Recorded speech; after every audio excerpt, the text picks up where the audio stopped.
ব্যবস্থা রাজধানীতে সেই খোঁজই রাখছেন আমাদের সহকর্মী তানজিলা খান মিম। মিম, নির্বাচন ঘিরে প্রস্তুতি কেমন দেখছেন, আর বেলা গড়ানোর সঙ্গে সঙ্গে নিরাপত্তা ব্যবস্থা কতটা জোরদার হলো জানান আমাদের।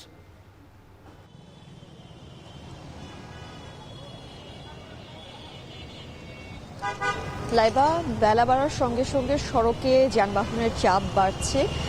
অফিসগামী মানুষ যারা রয়েছেন তারা বের হয়েছেন, গণপরিবহন ব্যবহার করেই তারা গন্তব্যে পৌঁছচ্ছেন এবং ঠিক তার সঙ্গে সঙ্গে আমরা সড়কে আইনশৃঙ্খলা বাহিনীর সদস্যদেরকেও দেখেছি, পুলিশ, বিজিবি এবং সেনা সদস্য যারা রয়েছেন তাদের বেশ কয়েকটি গাড়ি নিয়ে বারবার টহল দিতে দেখেছি।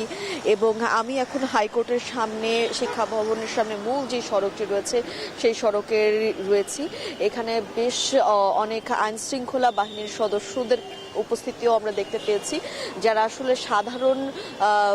সাধারণ দায়িত্ব ছাড়াও নির্বাচনকে কেন্দ্র করে আসলে দায়িত্ব পালন করতে এসেছে এবং যারা শহরের বিভিন্ন মূল সড়কগুলোতে বারবার টহল দিচ্ছে এবং এই যে আইনশৃঙ্খলা বাহিনীদেরকে তৎপর থাকতে বলা হয়েছে বা আইনশৃঙ্খলা বাহিনীরা নিরাপত্তা জোরদার করার সর্বোচ্চ চেষ্টা করছেন, এর কারণ মূলত নির্বাচনে যেন কোনো রকম বিশৃঙ্খলা অরাজকতা সৃষ্টি না হয়, একই সঙ্গে কেউ যেন আসলে কোনো ধরনের বিশৃঙ্খল পরিবেশ তৈরি করতে না পারে, নাশকতা সৃষ্টি করতে না পারে।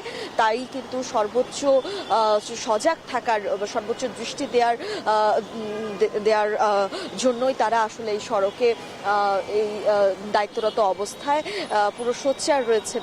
এবং যেহেতু 7:30 নাগাদ আনুষ্ঠানিকভাবে ভোটের নির্বাচনী প্রচারণা শেষ হয়েছে, তাই ভোটাররাও কিন্তু আসলে চান যে, যেহেতু একদমই হাতে আরেকটি দিন আছে, আজকের দিনটি বাদ দিয়ে যদি বলি পরশু দিন অর্থাৎ 12 তারিখে আসন্ন ত্রয়োদশ জাতীয় সংসদ নির্বাচন হতে চলেছে, একটি গণ অভ্যুত্থানের পরে একটি নির্বাচন হতে চলেছে। অনেক মানুষের আকাঙ্ক্ষা, অনেক মানুষের স্বপ্ন, অনেক মানুষের প্রতিশ্রুতি এই নির্বাচনের সঙ্গে জড়িত। তাই ভোটার হিসেবে, একটি দেশের স্বাধীন দেশের নাগরিক হিসেবে কিন্তু সকলেই চান সুষ্ঠুভাবে তার ভোট কেন্দ্রে যেয়ে দিতে এবং সেই জায়গা থেকে ভোটাররাও আসলে চান নির্বিঘ্নে যেন নিরাপত্তা বলয়ের মধ্যে কোনো ধরনের বিশৃঙ্খল পরিবেশ ছাড়াই যেন তারা আসলে কেন্দ্রে গিয়ে নিরাপত্তা মধ্য দিয়ে যেন তারা তাদের পছন্দের প্রার্থীকে বাছাই করতে পারেন এবং সেই জন্য আসলে তারা নিজেরাও চান যেন কোনো ধরনের বিশৃঙ্খল পরিবেশ নির্বাচনকে কেন্দ্র করে এই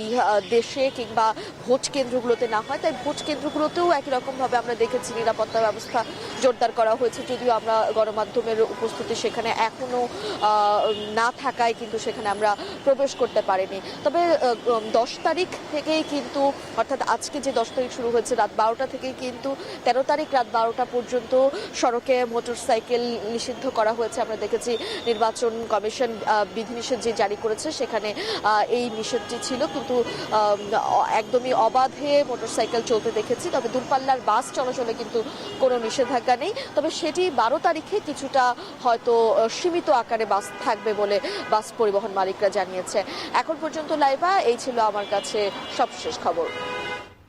নির্বাচন ঘিরে জোরদার করা হচ্ছে নিরাপত্তা ব্যবস্থা, আর তারই খবর জানাচ্ছিলেন সহকর্মী তানজিলা খান মিম।